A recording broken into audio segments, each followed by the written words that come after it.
everyone. Welcome to the Coach Bo Show. Fresh off a victory over the Champlin Park Rebels, I'm Tim Anderson.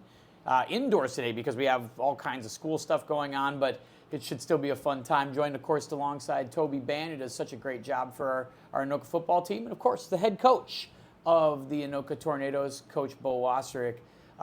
Coach, a fun one for us. It's always good to talk about a win. Awesome talking about a win. It's great making corrections after a win. They're just minor corrections after a win. Yeah. So let's talk a little bit about the Champlin Park game. Scheduled for Thursday, gets delayed because of the weather. Now rescheduled for 1 o'clock in the afternoon on Friday. How'd your team react to that? Coaches react to that? Your preparation? Yeah, I mean that it's always tough. It's always tough, obstacles, but that's life, right? And that's what football's awesome about, is it teaches you about life, how to adapt to situations, how to overcome when a certain obstacle gets thrown in your way. So I kind of reference with the kids how we trained for this in June during our mini camp when we had a practice that we had thunderstorms roll in. We had to come inside, take an hour off. And then we headed back out to the field, and the kids handled that really well. In the past, we've had, times where maybe we've experienced a similar situation, and practice would come out flat following a rain delay, or we just wouldn't, come out as dynamic. And I thought the kids handled that really well. So they, some of the stuff at STSU when we went to team camp, they handled it really well. Just this is a really resilient group that handles, adversity. So was it an adverse situation? 100%, but I think it was awesome, to kind of kick off this team's story that way. Highlight package on the way. Take a look and see how it all transpired at Champlin Park last Friday.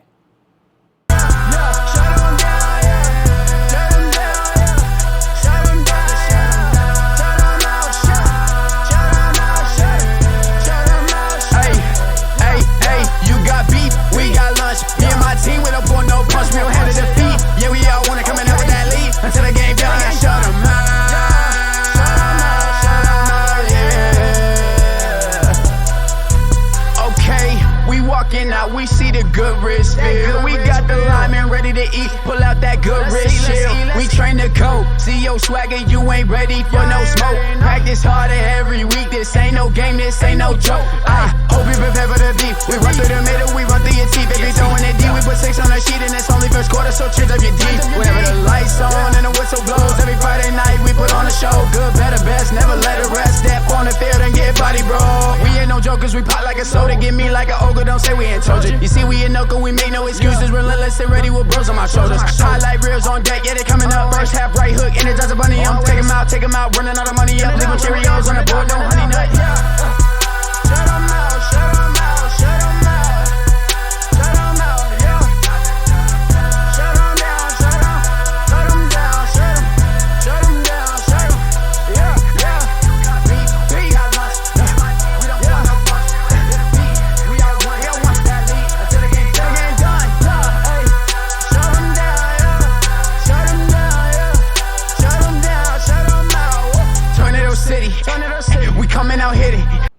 Good to see a victory. Jerseys look great in sunshine, by the way. I wonder if they should play more day games to start the season. That was fantastic. That's our little nod to college football, right? The kids got to experience a little bit of that at the day game. I'm good with it. I was saying during the broadcast, I'd like to see, this could be a new thing. I'd love to see that. For all older people that want to get to bed by 9 o'clock, it's great. It was fantastic. Yeah, I was able to make my dinner date. That was awesome. Coach, this was obviously, we saw the highlights, and I think Toby's going to talk about it. Kind of a different offensive game. Yeah, it was a little different, but got the job done. Yeah. So what I noticed sitting in the stands is you came out in your typical 10 personnel. Tried to establish a run. We talked about that in the post-game interview. But then at halftime, you really made some adjustments, I thought. You came out in the 11 personnel and even some 12 personnel and really started pounding the rock. We look at Zach Welch, 23 carries, 217, 9.4 yards per carry, 2 touchdowns. Not the typical offense we saw that last year, but a different added dimension this year for sure. Yeah, 100%. Last year we kind of transitioned into being a little more 11 personnel and having that option. And then going into this year, I would say our base is still a 10 personnel team. We feel like we have, 5 to 6 dynamic playmakers as receivers, but contrary to past years, where we might have had one tight end, we feel like we have 3 to 4 guys that can really contribute in the tight end, fullback, H-back type position. So for us, it's really, what gives us a matchup, and that was kind of the decision in the game, was just go into the game in 10 personnel, and if they're not going to widen with you, then might as well put somebody that gives us an extra number so we get a +1 in the run game, and that's kind of where we were. And then we really felt like coming out at halftime that we had the advantage. We felt strong about where we were. All we did in the first half is offensively shoot ourselves in the foot. I mean, we just little things here and there, but our kids felt like they could physically control the line of scrimmage. So come out in the second half, that was kind of the plan. Let's go control the line of scrimmage. Let's put it on them. And we started off. We had that really nice kickoff return that was called back by a penalty. So we start the drive on the 5-yard line, and right away bust a big run that kind of set the tone for that half. And I think, Tim, you alluded to this in your commentary at the beginning in your pregame show. Probably see a lot of penalties, and we saw that on both sides. First game, get rid of those, clean those up, and I think it's a different ball game. Yeah, 100%. I mean, whether it was offense or defense, just too many penalties. We talked about with the kids at halftime after the game. Same thing is, some of the things we missed by an inch. We just missed one slight misstep here or there by one person, and that offensive football that's going to be enough to create a big play or to limit a big play. So we cleaned those things up, which is what we worked on Monday, focused on Monday, and then had a really good practice on Tuesday. I think you correct those things, I think we can become a lot more explosive on offense. It's kind of a perfect win for you in that regard, right? I think most football coaches will tell you, I'd like to win the first game, but I want there to be a lot of things that we can correct on film that the kids can walk away from going, okay, I still need to improve, I still need to do all these things. Well, I'd like to blow somebody out. I'd like to, just, completely, blow somebody out 50-0 and go from there. But, it is great to have a lot of things that coming back, we know we got to win, but man, these corrections are a lot more fun when you win. Yep. It's we were so close, we made these mistakes. If we just did this, we would have won. No, it's a good scenario. What's perfect? I don't know. But this is kind of the way it started for us, so we'll see where we go from here. My last thought on the game that I think is worth bringing up is, I think, conditioning. We noticed that their defense, late in the game, a lot of cramping, a lot of guys starting to get tired, and I thought your guys held up under the heat, under those conditions, and just kept playing through while they were starting to have some struggles. That's a pretty big credit to what you guys have been doing, I think. Yeah, I mean, we go into it, we had a very similar situation last year, and it just, I guess some of it goes to base philosophy of the fact that practice should be harder than games. So if you're surviving practice, you're not cramping up at practice, there's no reason you should cramp up at a game because the practice was harder. Oddly enough, we don't condition at practice, which will surprise most people, but we run our tails off at practice. We work hard at practice. It is fast-paced. It is moving. I think in the first half, I think that was one of the things that probably motivated our kids the most at halftime was they saw the walking around when a timeout was called or when there was a dead ball and knew that, it's like anybody, you kind of see that, all right, we're doing all right, and they're not. And we made sure to point it out to them as coaches. Yeah. And that kind of ties into going on to the defensive side. You guys are very deep this year.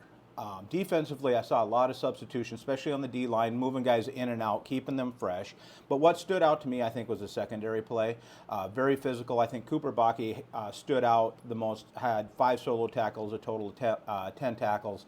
Just a very physical defense, a lot different than what I think we saw last year.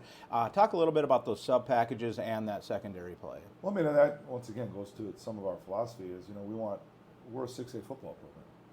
We have a lot of good athletes, a lot of kids that can contribute in a football game. So it doesn't make sense to me to have 17 kids working amongst 22 positions on a team, and we got to have this kid go both ways all the time. Are there some people where, oh God, I wish he could do this too? Maybe, but man, is it fun seeing a lot of kids contribute? Defensive line wise, I've always been a proponent of having 6 guys that can roll through those 3 spots. You talk about the secondary. I think Ethan Mossman, Cooper Baki, Austin Meyer, all the 3 of them combined played really well as a group. I thought our corners did well. Wyatt Rotham coming up with an interception in the game. That was big. So, which he caught it, which was awesome. But no, I think going through that, I think just secondary played really well. I thought our linebackers, that's kind of the leaders on that defense. Luke Deshane and Aaron Knapp, both really just physical, hard nose in their spots. Setting the edge when they had to, filling when they had to. So I mean, defensively, I thought it was really. Yeah, and Luke Deshane, a total of 12 tackles too, so he was all over. He was everywhere. Yeah, Yeah, so 100%. a great game by Luke as well. And we go back to the offense and talk about the 12 personnel. He was also contributing. Yeah, he was. A little bit there. I think he had a total of 12 plays, but it felt like it was about 20. Yep, definitely a total team effort. Let's go to Bo's board and take a look at a couple plays. Yeah, and we'll do that in just a second.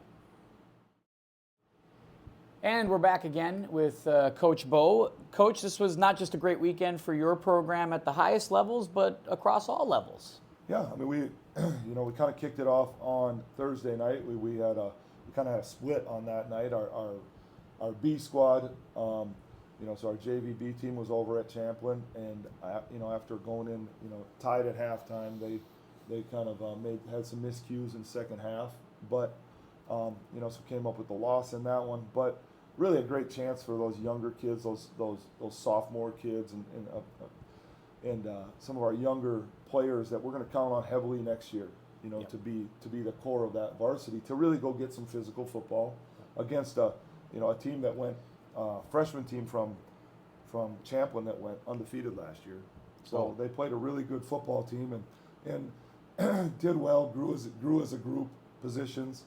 So that was really nice. And then some of us then drove back across town, back over here to Goodrich, and got to see our freshmen who went down 9-0 against Champlin at halftime, and then came back to, I believe it was 25-18, to get the win. So that was really nice to see that. Really resilient performance by them.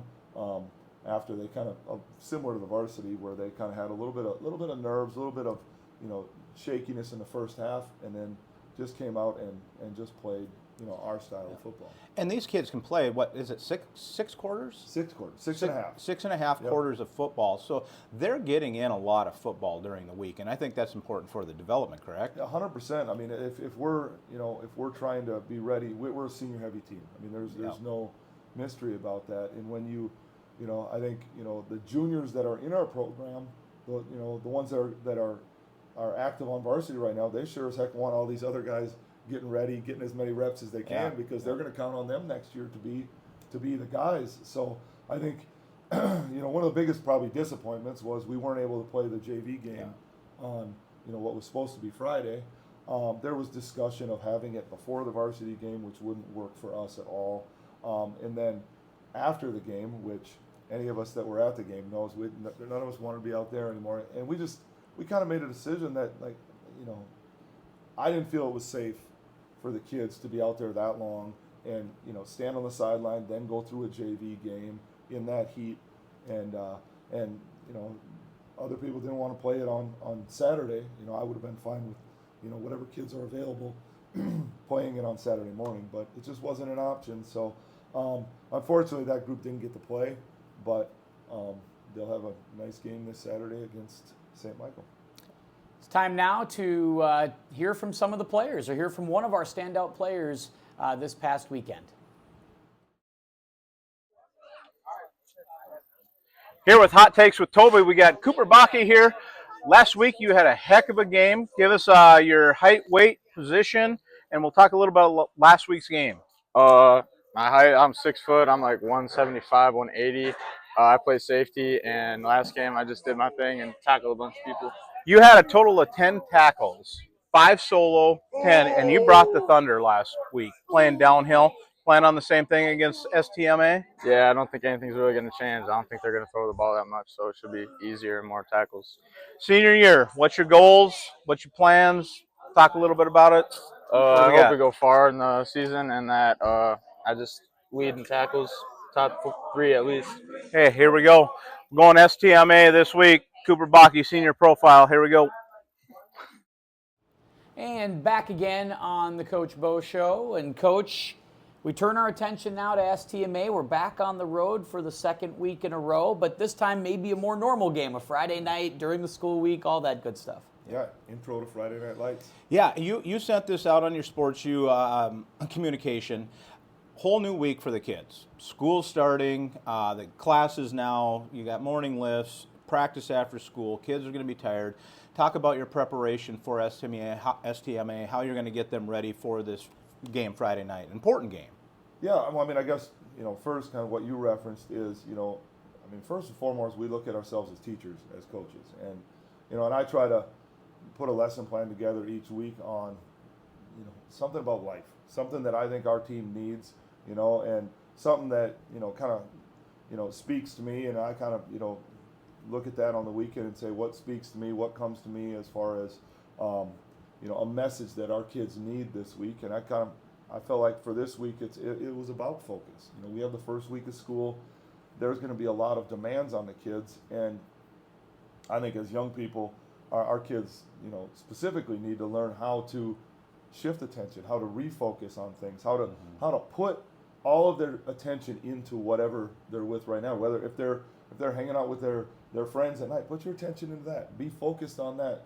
Give full commitment to that relationship. And then when you walk across that line and you're on the practice field, we want to see full commitment there. When you're in the classroom, make full commitment there. Listen, pay attention to the teachers.